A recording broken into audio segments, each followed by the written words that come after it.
Welcome to the show. Glad to have you with us on this Friday. Man, it is a blowing outside. That wind just will not relent today here in this area. We drove into the wind coming into the studio. I guess we'll be driving away from the wind going out. It's either hitting you in the face or hitting you in the butt. But here we are, and Jesse Stires gracing us in the studio for today's show.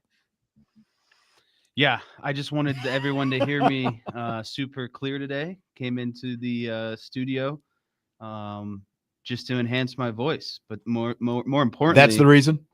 to get some Beebs and Ash burgers after this. There you go. Ooh, well done. I mean, this is a red letter day. I mean, we get to hear the sultry tones of Jesse Stires, and there's no dogs in the background.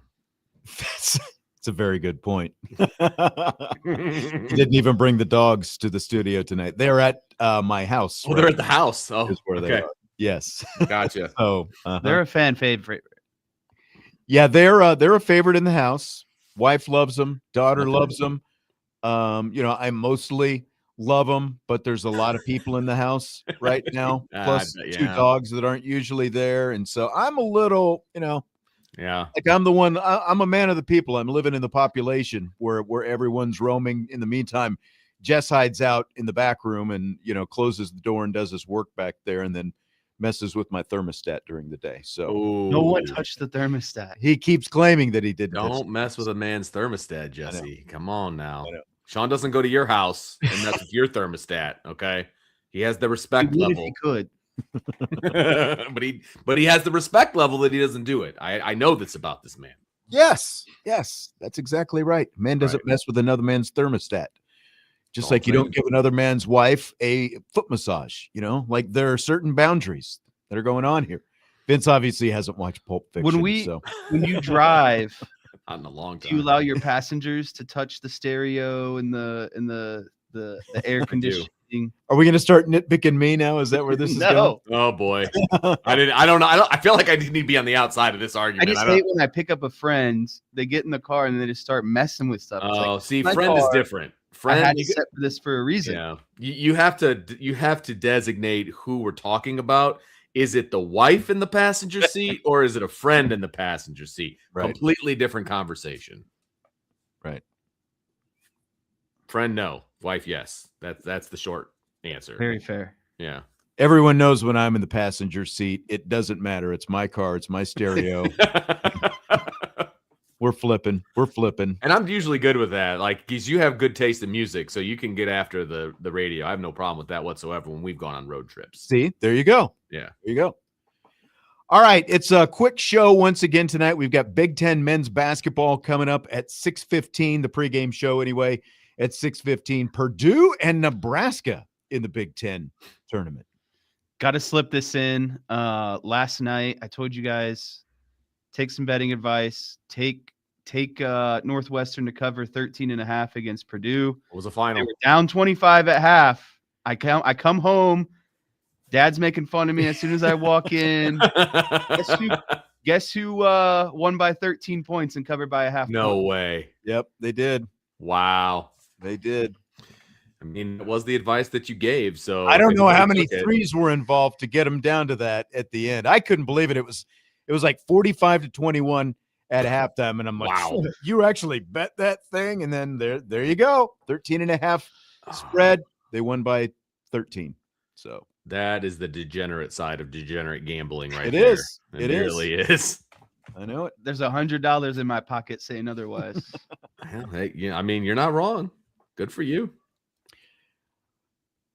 This is the time of year where I think we're probably glad for anything to come out. Notre Dame spring football obviously starts next week. Some schools have started their spring football, but we're kind of in that time. Well, Stewart Mandel and Bruce Feldman, they gave us something. They certainly did. And we're going to talk about it right now. They each made their college football coach rankings for this year. Interesting that they do them at the same time. It's like this ruling. Here's my ranking. Here's my ranking. They each did the top 25. We don't need to go through the top 25. Marcus Freeman shows up in the top 10 in both. In fact, spoiler, Marcus Freeman at number 7 on both of their lists. I'm going to quickly go through each of the lists, and then we'll go back and we will discuss. Oh, yes, we will. I have some things to say. Now, I'm sure you do. I'm sure we all have some things to say. Now, they say their lists are not a career achievement award, but instead a snapshot of the coaching landscape today. So here's Bruce Feldman's list. Number 1, Curt Cignetti. Number 2, Kirby Smart. Number 3, Ryan Day. No big arguments there. I'm sure Jesse would, disagree with Kirby Smart because he loves him some Kirby. Number 4, Kalen DeBoer. Again, this is Bruce Feldman's list. Number 5, Mario Cristobal from Miami. Number 6, Dan Lanning from Oregon. Number 7 is Marcus Freeman. And number 8, Dabo Sweeney. Number 9, Kyle Whittingham. Number 10, Mike Elko. Again, that is Bruce Feldman's top 10 college football coach list. Here's Stewart Mandel. Curt Cignetti, Kirby Smart, Ryan Day. Basically the same top 3 that Feldman had. Now, Mandel, is it Mandel or Mandel? I still don't know how to say it. I think it's Mandel. I mean, that's what I'm going to go with. He's, brothers with Howie. Okay. I'm kidding. I don't know that. But that's how I'm pronouncing his name. Howie Mandel, yeah. Number 4, Dan Lanning. Number 5, Kalen DeBoer. Number 6, Steve Sarkisian. Different. He's not even in the top 10 on the other list. Sarkisian at number 6 on Mandel's list. Marcus Freeman at number 7. Then Lane Kiffin, Kyle Whittingham, Mario Cristobal shows up at number 10. So there's the top 10 for each of them. Marcus Freeman at number 7 on each of these lists. I'll just kind of open this up to both of you because obviously, Vince, you have something to say. I'm sure Jesse has something to say. We all have something to say. Mm-hmm. What do you think, Vince? Well, first of all, the criteria right off the bat is like now, snapshot right now, right? And then the very first thing they say about Kirby Smart is that he's 8-5 in his debut in 2016 and blah, blah. And like they go over his entire resume. I thought this was a snapshot. Like is I thought it now, or is it? Yeah, exactly. Right. So like I'm cool if it's that way, but don't say it's another way. And then so that's a big problem. Now, I still don't have a problem with Kirby Smart being number 2 because he has won back-to-back SEC championships. The issue is it's not great what has happened once he's gotten to the playoff. So that, that has to be taken into account. And technically you're not supposed to count the national championships because that was in the past. That's not part of the snapshot. Honestly, I'm fine with 1, 2, 3. It's fine because all of those guys hold national championships. Yeah, and again, 1, 2, 3 is Cignetti, Smart, and Day, like you said. Fine. All national championship head coaches. That's fine, and I am fine with Curt Cignetti being number 1 because he won the most recent national championship. He's got 1 loss on his record in 2 years. Like I'm cool with that. So those are cool. After that, then we have an issue. Jesse, if you want to talk about the top 3, I'll let you kind of go there, and then we can talk about the rest. Does that work, or do you have an issue? Do you have an issue with 1, 2, 3? I'm largely in the same boat as you. I think 1, 2, and 3. I'm good with Cignetti, Day, and Smart. I definitely think Cignetti and Smart are over Day. I think those two are like a 1A, 1B type of conversation. I just more impressed with Kirby Smart. That's just me personally. It's fine. I know Cignetti, has turned around one of the historically worst football programs of all time, but he doesn't play in the SEC, and his Big Ten schedules have been more favorable for a first year and second year head coach. So, we could, I think that's an argument where it could go either way. I'm not really going to be mad if you have Cignetti at the top or Smart at the top, but personally, I have more respect for Smart, and so that's where I would leave that.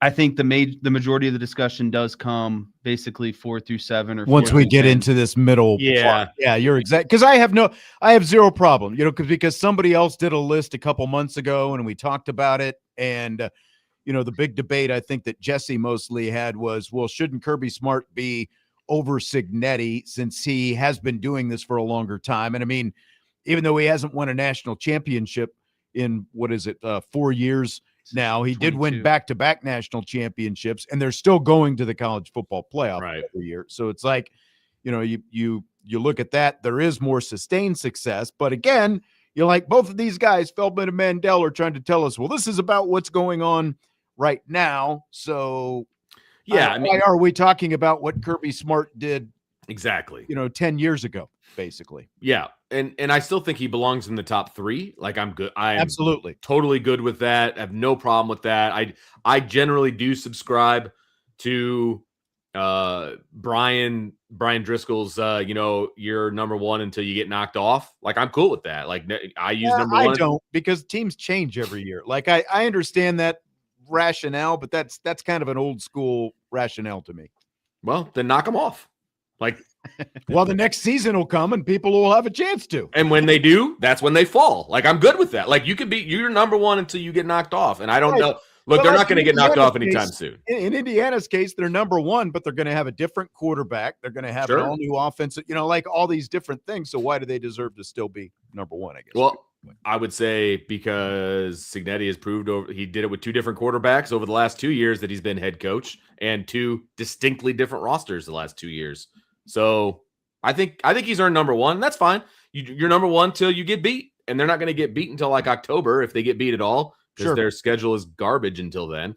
It's harder than last year, so good job, IU, but not much, not by much. But let's talk about this list. So let's do this because now we can all agree that these 3 guys, Cignetti, Smart, and Day, deserve to be number 3. But it's the middle of this list where things get off kilter, because I think in the list that we talked about, whoever's list that was, it might have been an ESPN list, like Marcus Freeman was at number 5, and he was still behind Dan Lanning, who I think they had at number 4, if I remember right. And now both of these guys, Feldman and Mandel, have Freeman at number 7. And again, let me go through this. DeBoer, Cristobal, and Lanning all ahead of Marcus Freeman in one list. And then you look at the other list, and they've got Lanning all the way up at number 4. Then DeBoer, Sarkisian, and then Marcus Freeman. So where would you put Marcus Freeman? Does he deserve to be at number 7? Obviously, I think the consensus here is going to be that he deserves to be higher. Well, look, I am partial to Marcus Freeman. I'll be the first one to admit it, but I think he belongs in the 4 spot. I just do. Over what he's done over the last 2 years and what he's projected to do this year, he belongs in the 4 spot. If this is a snapshot over the last couple of years and like the current, like where things are, then Marcus Freeman belongs there. Kalen DeBoer is taking Alabama in the wrong direction. Like, so how is he where they have him? How is he number 4, on the first list? And how is he number 5 on the second? Part of how they justify that, the Kalen DeBoer, is what he did at Washington. And honestly, that does kind of slip your mind a little bit. But the fact that he inherited a losing team at Washington, got him to the national championship game within a couple of years. Now he did it with 2 first-round draft picks, on offense with both Michael Penix and Roma Dunze. But at the same time, he took Washington to a national championship game, and that was with a 4-team playoff.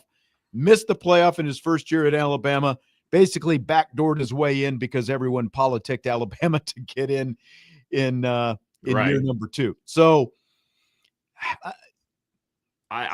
that's how they're justifying it. I thought it was a snapshot for right now. Well, and that's what I don't get, because again, like, they give us the parameters, but then it feels like they've expanded the parameters quite a bit for whoever they want to be on. So, like, what are the rules here? You know what I mean? Like, what he's done at Alabama with the everything that he has going for him at Alabama, I think you could say he's average at best over the last couple of years. That's where I'm at. He's way too highly ranked for me. I think that, fortunately for us, this comparison is a lot easier than what we realize. Kalen DeBoer started at Washington in 2022, obviously spent 1 season there, went on to Alabama. Marcus Freeman started at Notre Dame as a head coach in the 2021 season. Mario Cristobal has been at Miami since the 22 season, and then also obviously was with Oregon a little bit before that. But if we're taking the current snapshot, everyone's in that 2022, 2021 range. You could throw out Mario Cristobal. His first couple years were not good at Miami. 5-7, 7-6, and then he went 10-3, and then obviously last year he was 13-3. Marcus Freeman doesn't have any of those 5-7, 7-6 types of seasons. So and they both Exactly. have a national championship appearance with Drew Pine as a quarterback. Drew Pine and Right. Tyler Buckner as the quarterbacks, by the way. Yes. So Great I'm going to point. go ahead and kick. I think that's an easy way to get Mario Cristobal out of this conversation. Kalen DeBoer, I think him and Marcus Freeman are very similar in terms of, national championship appearances. They both now coach at big time programs. DeBoer, while he hasn't, maybe had the success that, was expected and obviously not quite the same as Saban, I think he's done a good job. They made the playoffs last year, but Marcus Freeman still has a national championship appearance in a format that is tougher. When DeBoer went, it was just a 4-team format, and he just had to win one game. And I think it was against TCU. But you had to be in the top 4 to get there, like in his defense. Yeah. But I think Notre Dame's championship team was better than Washington's championship game team, you mean? Yeah, like the teams that made the national championship. And so again, True.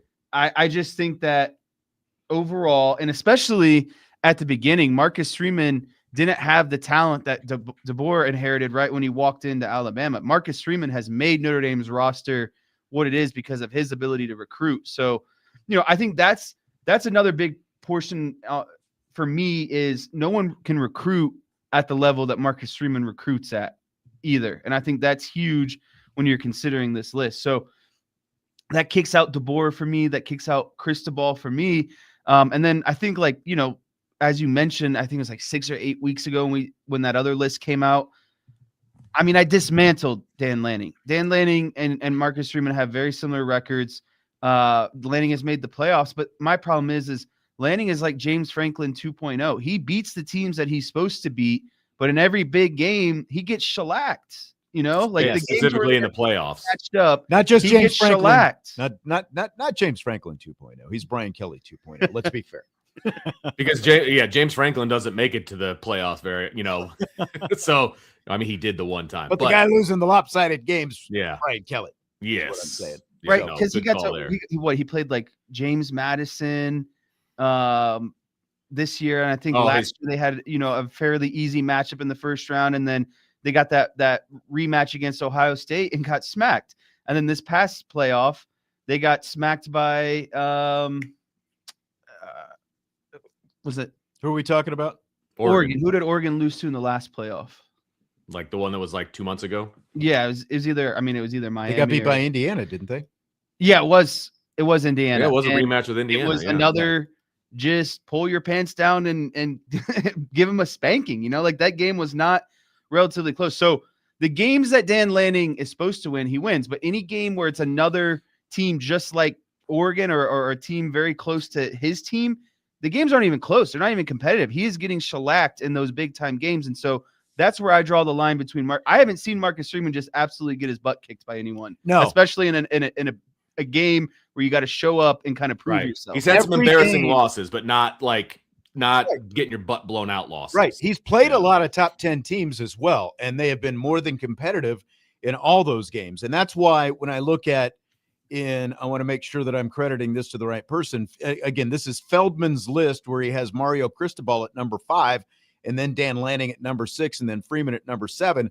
And then in the other list, you've got Mandel with Sarkisian. Like Feldman doesn't even have Sark in the top 10, which I do think I would take exception with that, considering that Feldman, in the top 10, because Feldman includes Dabo Sweeney, Kyle Whittingham, and Mike Elko. And so again, if we're talking about a snapshot of what's going on right now, Dabo has no business being in either one of these lists. And Sark, I think he can be kind of overlooked. He's taken Texas to the playoffs, the last 3 years now or something? I mean, he brought Texas back. Yeah. Now, the argument against him is probably there's probably the resources like you get at Texas, like no one's getting them. Now, the other side of that is a lot of other coaches before him had those same opportunities and same resources, but didn't do anything with it. But I definitely think there's a better, case for Sark at least being in the top 10 in this list, but not being above both the lists. Marcus Freeman. I'm sorry. No, I'm not saying above Marcus Freeman. Yeah. But I think Sark should be in the top 10. I agree with that. Exactly. So here's what I want to say about Cristobal and Lanning. Now, again, when we talked about these this other list a while back, I pretty much have Lanning and Freeman and Lanning as, like a 4A, 4B behind Cignetti, Smart, and Day, because those guys have the national championships. The only other guy coaching right now with a championship, is Sweeney. And obviously we're talking about 8 years at this point since he won his last. So again, recency, which both of these guys are pointing to, is not on Dabo Sweeney's side. So here's what Feldman says about Cristobal. He's 8-6 against top 10 opponents over the past 9 years. Okay. Here's what he says about Lanning. Since Oregon moved to the Big Ten, the Ducks are 26-3 overall and 17-1 in Big Ten play. So we're talking about a combination here with these two coaches, both ahead of Freeman. We're talking about how they've done against top 10 teams and, in one case, and how Lanning has done against the Big Ten. And as you guys already pointed out, I don't have to go down, Lanning has gotten into the playoffs, but he's also been blown out in each of the last couple of years. But here's what Marcus Freeman is 5-5 against top 10 teams in his 4 years at Notre Dame. His wins are against Indiana, Georgia, Penn State, Clemson. I think people maybe forget Clemson. Remember that home game? Mm-hmm. Clemson was a top 10 team, and they've also played USC as a top 10 team. Now, this is overall. Losses: Miami, Ohio State 3 times, one of them obviously in the playoff, but 2 times in the regular season, and another time to USC. So, USC has been a top 10 team twice when Marcus Freeman played them. Obviously, Caleb Williams being part of that a couple of years ago when they went out to the LA Coliseum. Notre Dame is not in the Big Ten, obviously. We all know this, right? Notre Dame is not the Big Ten. Many people want to remind you of that. They're not in a conference. But Marcus Freeman has faced Ohio State 3 times in his first 3 seasons. Oregon has been in the Big Ten for the last 2 years, and they've faced the Buckeyes twice. So Marcus Freeman and Notre Dame has faced Ohio State more times than Dan Lanning has already faced them. And as a non-Big Ten member, Freeman and Notre Dame have faced Ohio State more than most teams in the entire Big Ten. If you go, because of the way they're doing their scheduling. The only one would be Michigan, would be the only one that would be equal. That's right. That's it. That's right. And in 2 years in the Big Ten, Oregon has only faced 2 top 10 teams during the regular season. Ohio State 2 years ago and Indiana last year. That's it. And I like how they in the regular season. Now, obviously, they face more in the playoffs, but in the regular season, and again, when you look at Marcus Freeman facing Ohio State twice in the regular season, getting him in the national championship. But this is still my favorite fact, because if these guys want to talk about, well, this guy is this against top 10 teams, and this guy Purdue has faced 6 top 10 teams in the last 2 years. That's only in the regular season, obviously. 6 top 10 teams. There is no other Big Ten team that has faced as many top 10 teams during the regular season as Purdue in the last 2 years. But we want to trumpet all these, they've done this against top 10. Yeah, it's because they keep serving up Purdue to all the good teams in the Big Ten. That's why that keeps happening. But Freeman is 7-3 against the Big Ten since he's been at Notre Dame. All 3 losses are to Ohio State. Right. And that's ultimately, part of the point that I'm trying to make here. They were obviously ranked in the top 10, and one of the wins was over a top 10 USC team as well. 2 others, the college football playoff against a top 10 Indiana and Penn State as well. So he's fared very well against Big Ten competition, with the exception of the fact that he's played Ohio State 3 times. There's not many other teams in the country other than Michigan who have played Ohio State as many times as Marcus Freeman has at Notre Dame in his first 4 years. And that's why, again, if you're going to use all this, well, they're this against top 10 and they're this against Big Ten, Marcus Freeman has to be higher. He needs to be number 4 on this list. I agree completely. And they, the guys they have on the list aren't bad to have on the list. They just have a bad order, in my opinion. Agree. The fact that you don't have Steve Sarkisian in on your list at all, that's you've got Dabo and Mike Elko. That's a problem. Mike Elko's great. Don't get me wrong, but what's he done? They fell apart at the end of the last season. Texas A&M fell apart. And they fell apart the year before as Right. well down the stretch. So they had every opportunity to be all the things, and they fell apart, So that has to go against Mike Elko. I'm sorry. I would take Mike Elko over some of these other coaches because I just like him as a person and that kind of stuff. But you got to have Steve Sarkisian in over Mike Elko, in my opinion. Well, and look, Kyle Whittingham being on both of these lists, I can get down with that to some extent, but at the same time, okay, you were in the Pac-12 for the bulk of that time.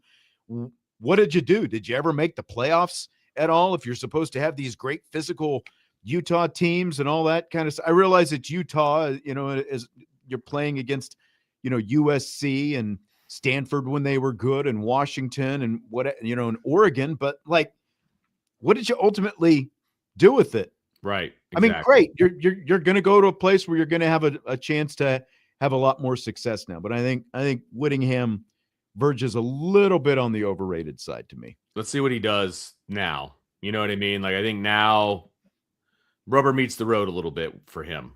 Jesse, if you had to pick one of these lists over the other, which of the lists are you taking?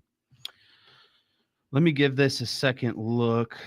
I would definitely have to go with Mandel's list. And it'll lead me to kind of my next point. I wanted to make sure I got in. I appreciate that Mandel has Lane Kiffin on this list. I don't know how you can't have Lane Kiffin also on your list if you're going to include someone like Steve Sarkisian as well.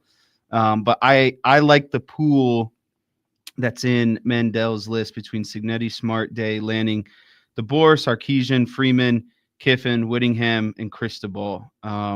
Really, I the only person I might take off that list is Whittingham, but I think the rest are fine. I just think that, to kind of wrap up my point about Marcus Freeman as well, I think obviously people are going to get hung up on the Marshalls and the Northern Illinois and that bad loss to Stanford. That's fine, but those losses never hurt Notre Dame and their end goal. Like the Northern Illinois, they still made it to a national championship.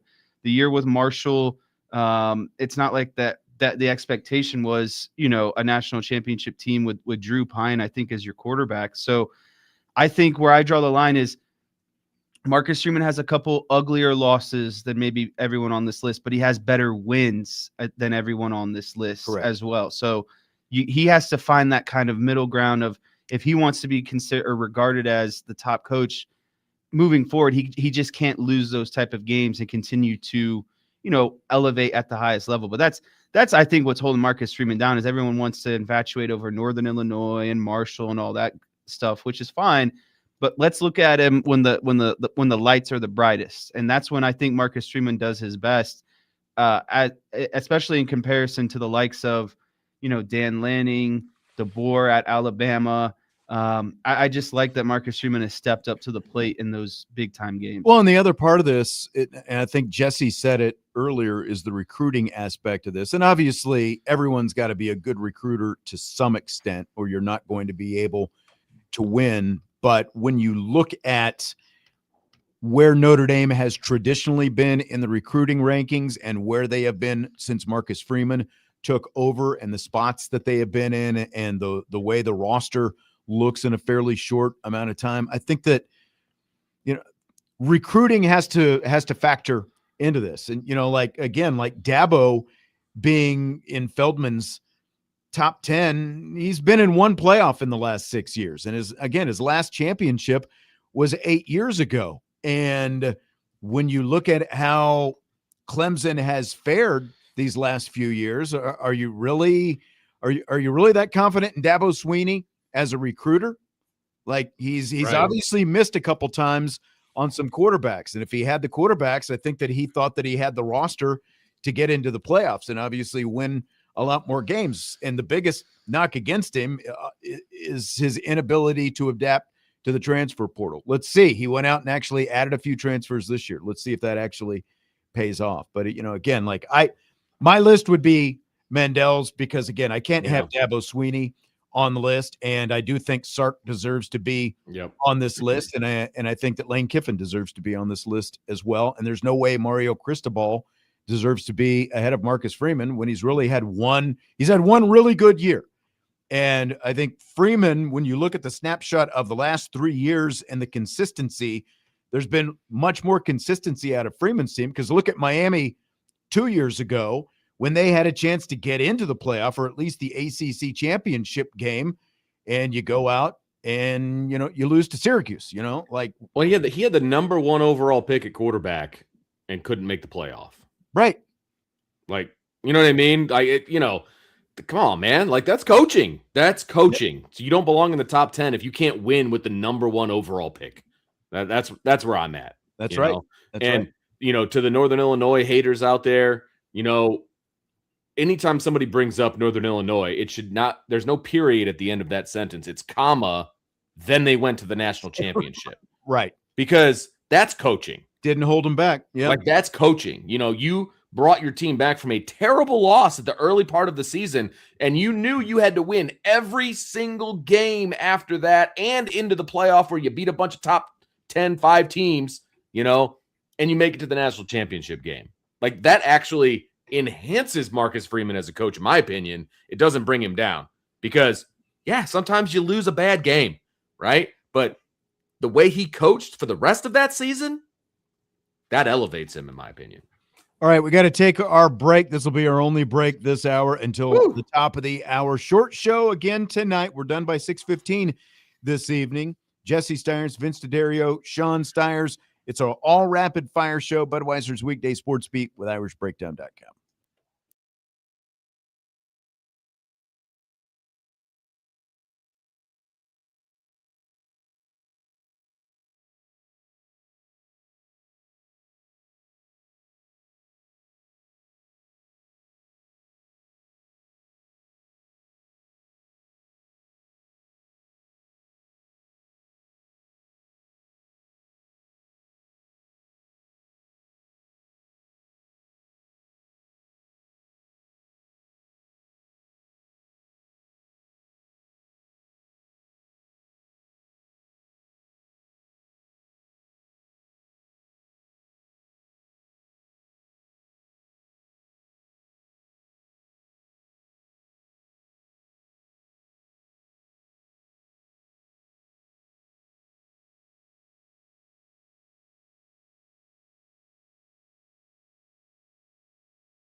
Budweiser's Weekday Sports Beat with IrishBreakdown.com.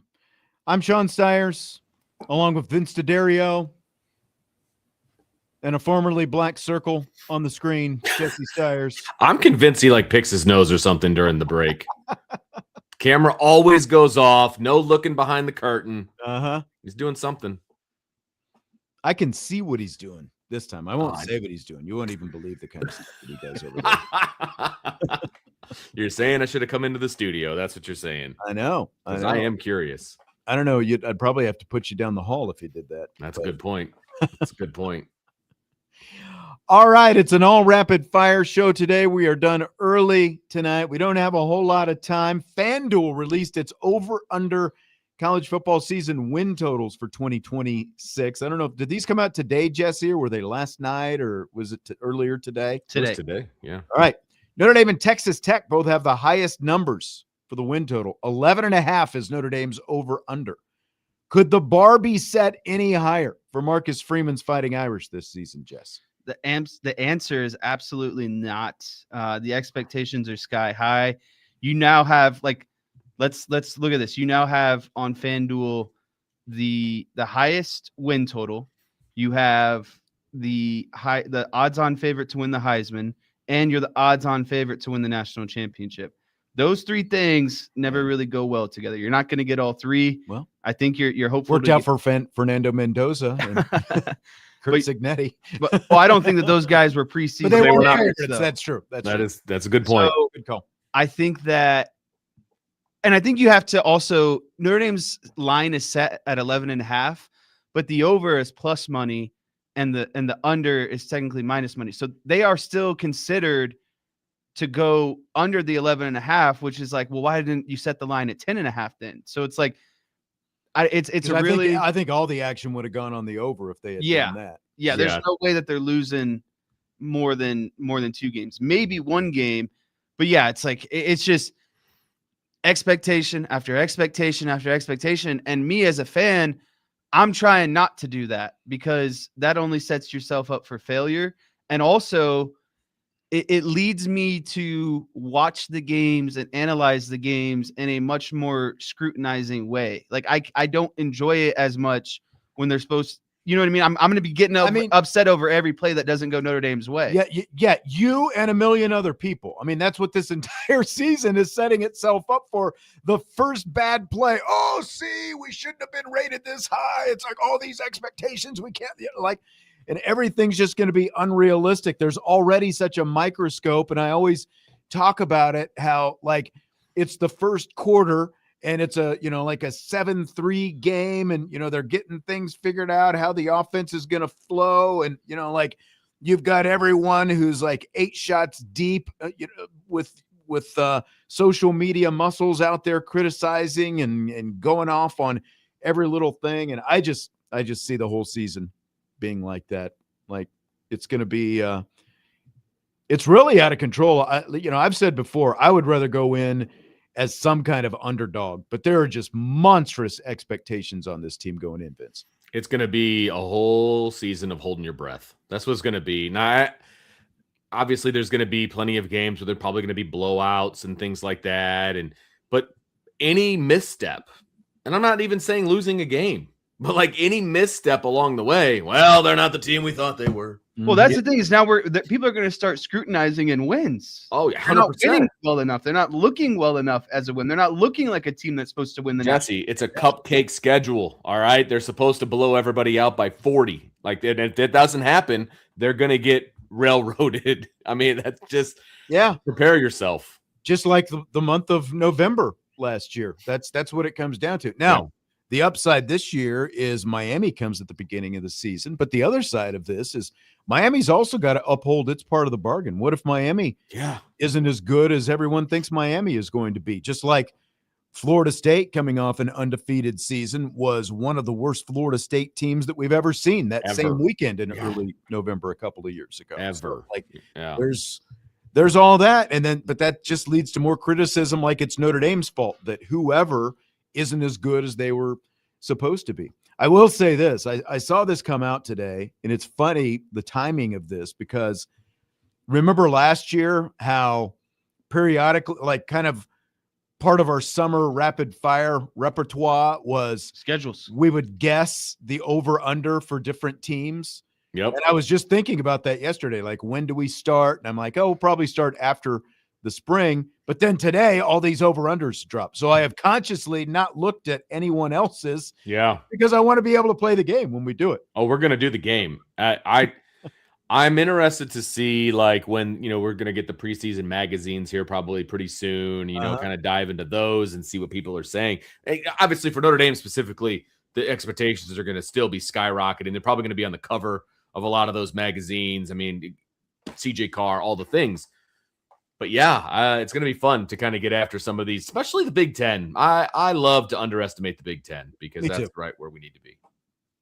Hey, I don't know if you knew this, Vince. They've won 3 straight national championships. They have. Touche to them. 3 different teams, too. Yeah. It's the other 15 teams that are the problem. So my question would be for you guys, where would you set Notre Dame's over under at?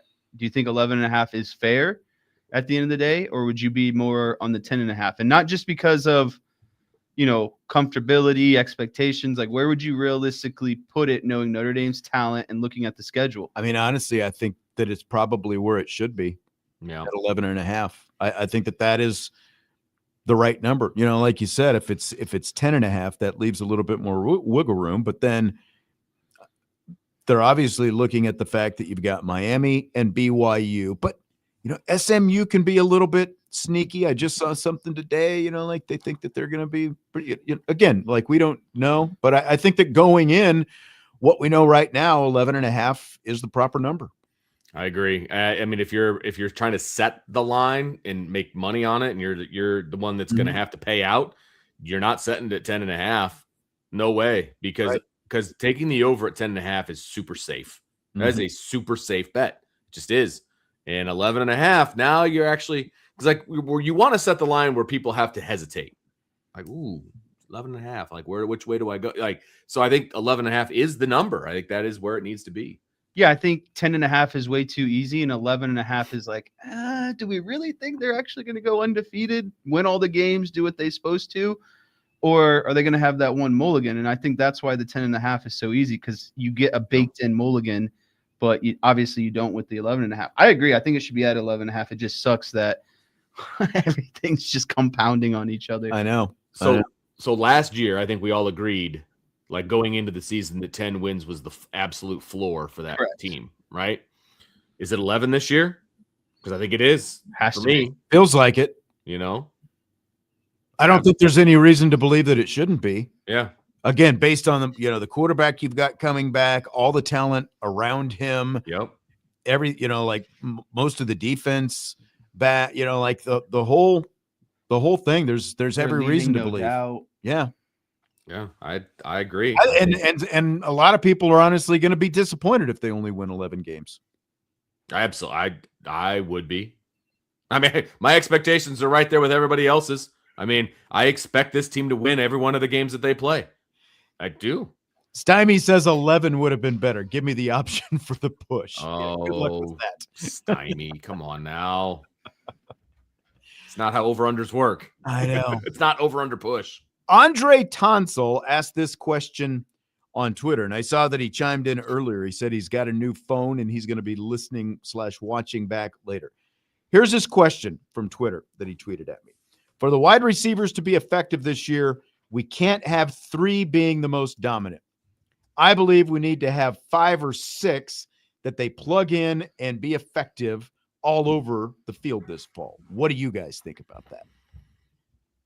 I disagree. I think if you have Notre Dame hasn't had a dominant receiver in a while. And if they can have a dominant 2 receivers, then everybody else just needs to do their job. I firmly believe that. They don't need 5 or 6 guys. Now, they're going to play 5 or 6 guys, and 5 or 6 guys are going to have numbers and all of those kinds of things. I want dominant wide receivers, right? And I think Notre Dame didn't have a dominant wide receiver last year. That's the Or the year adjective before that. I'm the year before that. Yeah, that's what they need. Well, That's what I don't need them spread. Yes, you need to spread the ball. You need to do all those things. And with CJ Carr, that's going to happen. But he also needs to have guys that he knows he can go to. I want that. And I think that I won't assume because it was Andre's question, but dominant is the word that I focused on too. I think you really only need maybe one dominant receiver, maybe two at the end of the day. But I think that they need a pool or rotation of like 5 to 6 guys. I think you want Faison Greathouse, Quincy Porter, Mylan Graham, and then maybe another guy or two. But amongst that group, you really only need 1 or 2 guys to be dominant, like 1,000-yard receivers, 7-8 touchdowns. Because what happens, and you're a defensive guy, Jesse, and Vince is an offensive guy, so you know how this works. And I agree with what you're saying. Like it really, so like to his point about the dominant 3, you're not going to have 3 dominant guys. No, and you obviously have to have a rotation. You can't just play 3 guys. You're going to play that, around 6, 7 guys. That's what it's been the last couple of years. But if you have that 1 or 2 guys as receivers who are go-to, then you have the threat. You make the defense have to respect that. Like this guy is going to get doubled a little bit more, and that's going to leave parts of the field open for these other guys, and it lets your offense be more productive as a result. And, like the whole yin and the yang about the pass game and the run game and how those things play off each other, that all plays off each other. So if you have that 1 or 2 guys who are just dudes, those alpha type dogs, that makes the defense have to play everything so differently. And if you have just one dude who can take the top off, then those, then safeties have to respect that. They have to play deeper. And then what's that do? Well, that helps your run game as a result as well. So I lean the opposite direction. I think we're all in the same boat on this. You got 1 or 2 guys who are that guy, then I think that that's much better than having balance spread across the board to 5 or 6 guys. Let me ask a follow-up question that just came to mind. What are you more confident going into next season, the running back room or the wide receiver room? I would say, I'm very confident in the wide receiver room. I think there's a ton of talent there, and obviously the guy throwing the ball is very important to that. But I'm more confident that the run game is going to be special again, just because of, with the run game, now you're talking about the offensive line and all that. And I think there's so much talent in that running back room that people maybe are overlooking, or maybe they've forgotten, or whatever the case may be. I'm more confident in the run game.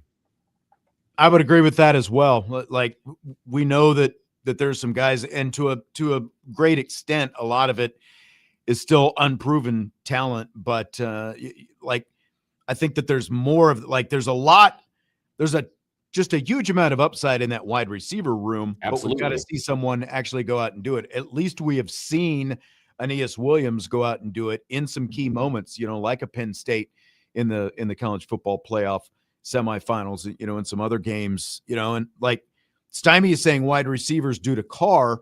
And I guess I think that they're going to be fully capable, but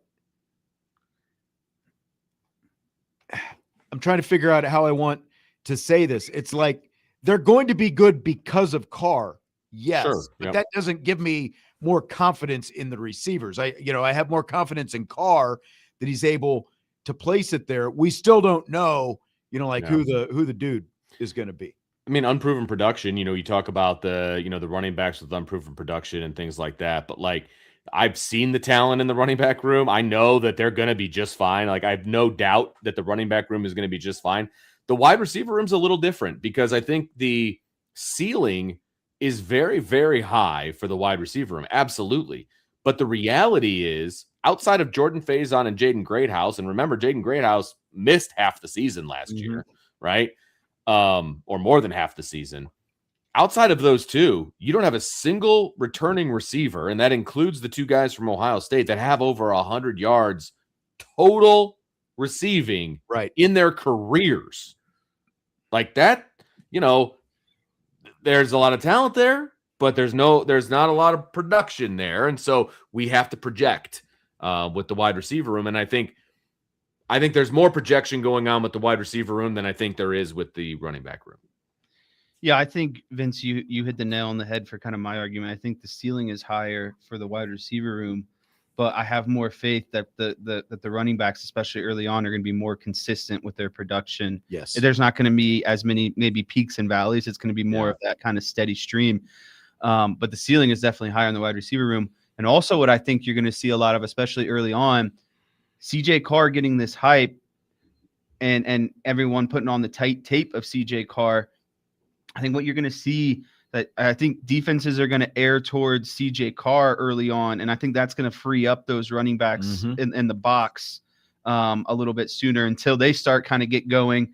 Then you see some teams kind of creep in. And I think that's when you'll see CJ Carr really take off, is once that box kind of creeps in a little bit. But there's no doubt in my mind to start the season, they're going to be saying, okay, we're going to take away CJ Carr, and that should free up the running backs a bit more. It's a good point. I agree. Last break, and then we'll come back and we will wrap up with our rapid fire show. We've got Big Ten basketball coming up at 6:15, Purdue against Nebraska in the Big Ten tournament in Chicago. They are in Chicago this See, year. we were wrong. I know. I saw that on the court when I flipped it over for part of the game. Big Ten Network. It's a real court, though, right? It's Especially not they don't have That that is. stupid Big Well, 12. Big court. 12 is going back to a real I court know. tonight, too. So I'm surprised we haven't talked about that. I'm sure we will at some point. it's only so much time. I know. All right, we wrap up rapid fire right after this. Budweiser's Weekday Sports Beat with IrishBreakdown.com.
All right, we're winding things down. Got about 10 or 11 minutes here before we wrap up the show.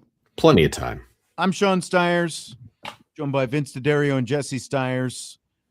Purdue, Nebraska, Big Ten men's basketball coming up. Big Ten tournament here in just a few minutes from Chicago. We've got a couple questions we're going to work in here before we finish things up, though. Fill in the blank. It's blank that in ESPN's most recent women's basketball bracketology projections, they have Notre Dame as a number 6 seed.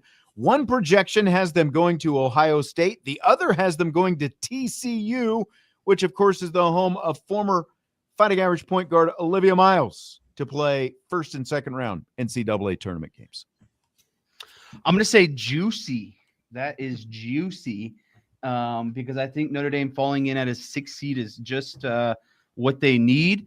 And I think that, we talked about this. I can't remember if it was late last week or earlier this week. I would rather Notre Dame be at the 6 than the 5 because that means you don't have to play a higher seed until you get to, I believe, the Elite 8. And so it works better for them, I think, long term. But I think the other reason why it's juicy is, one, you could go back and knock off Olivia Miles, at their own home site. That would be something special.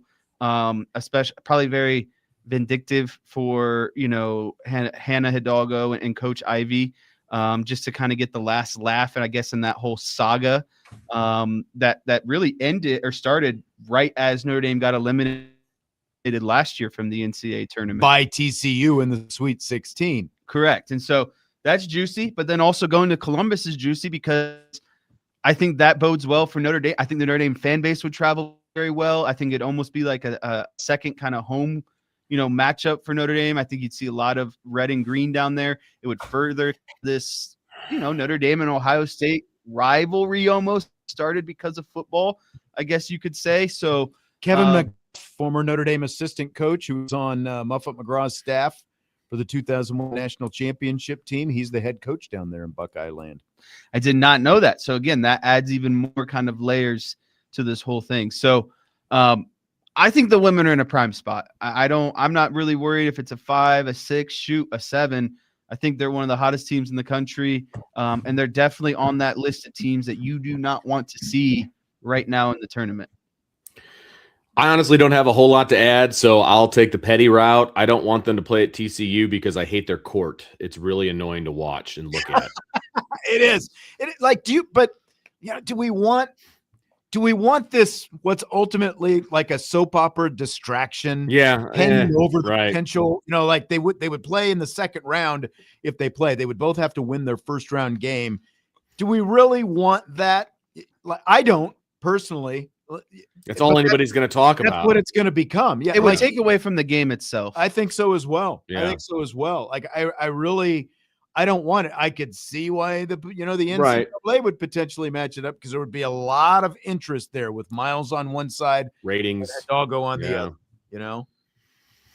It is all about the ratings at times, and so I could see them doing it. I don't want them to do it. I agree with you. It would be distracting, as well as the court being distracting. Like, why would Bernie says TCU's not good this year. I don't know what you've been watching because they're a top 10 team. They've been really good. And now I realize they lost in the Big 12 championship game to West Virginia, but they've been really good all year. So wouldn't it be something though? Big 12 player of the year, ACC player of the year. It would. I mean, mano y mano. That alone. Now, what do you guys think about Notre Dame as a 6 seed? Like, do you have any, are you good? Jesse kind of alluded to it, right? I know there are some people fighting, like they need to be a 5 seed instead of a 6 seed. I'm perfectly fine with them being a 6 seed. I like the path better as a 6 than a 5 because of the fact if you're a 5, that obviously means you're on the same side of the bracket as the number 1 seed. I would rather be the 6 seed and be on the side of the bracket as a 2 seed. Now that wouldn't, that would be beyond the second round, obviously, but that's the path that I would rather have if I want a better chance potentially of making a deeper run in the tournament. I wouldn't want to be the 5 just to say, well, we're a 5. I'd rather be the 6 because I think the path is a little bit easier. And who you're going to play, whether it's a 4 or a 3, I don't think that there's going to be a ton of difference there. Yeah, I would like to avoid those, 33-0 UConn 1 seeds, 33 or 31-1 UCLA. UCLA, South Carolina that, just that seems to just be this juggernaut consistently, Final Four, national championships. LSU, I mean, they're going to be a Texas.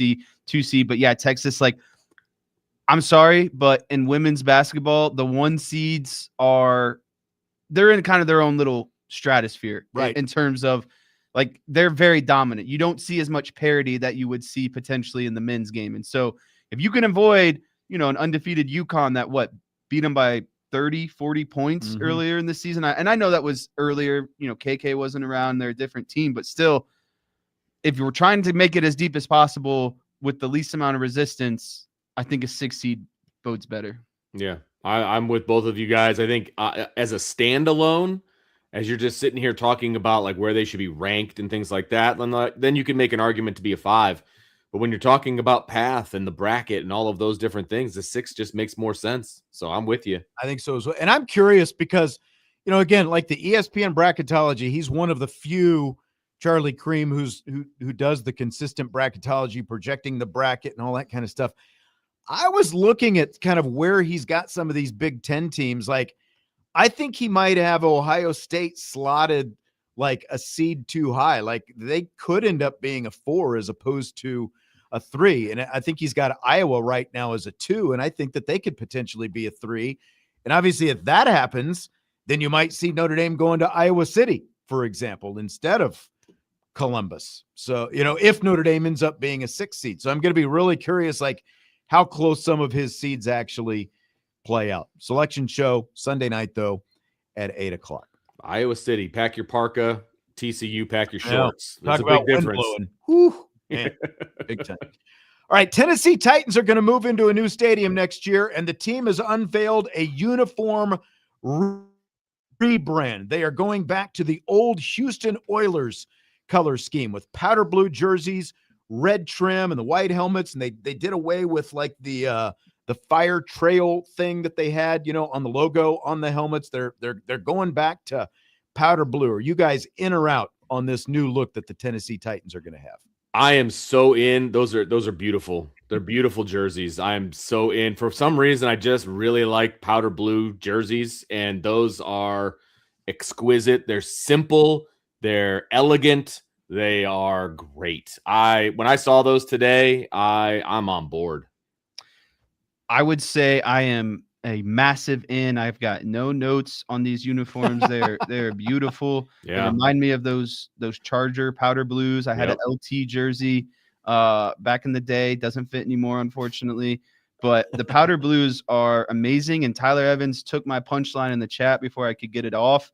If Jeremiah Love gets drafted, there's no doubt that I'll buy a jersey, because I want to buy a jersey now, and I'm not even a fan. I know. But if Love goes there, beautiful, and I can get that powder blue, oh my! I'll wear that thing all the time. These are as sweet can be. Like, you guys have seen me wear the Houston Oilers t-shirt before. I've got one with the old color scheme.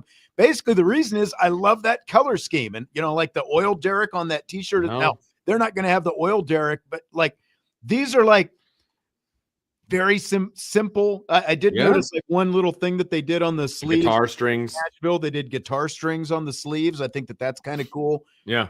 An homage to Nashville, obviously. But I love it. I mean, if it took a new stadium to get them to finally go back to this, I understand when they moved from Houston to Nashville, they wanted to get away from that. But I think this is perfect. It's been like going on 30 years since this happened. I love these uniforms. Love them. I am so on board. And the white helmet is so simple and great too. Yeah. I just, all of it. It's all fantastic. Yep. I think that like this is probably maybe the best uniform change other than the Chargers going from the midnight blues to the powder, back to the powder blues themselves. So agreed. I think it's awesome. All right, guys, that's going to do it. Again, Notre Dame women's basketball and the NCAA women's basketball selection show is 8:00 Sunday night on ESPN. We'll find out where the Fighting Irish are going for sure. Have a great weekend. Enjoy basketball, baseball, whatever you're doing. Is just 9:00 on the microphone. USA. Big Ten basketball coming up next. Budweiser's Weekday Sports Beat with IrishBreakdown.com.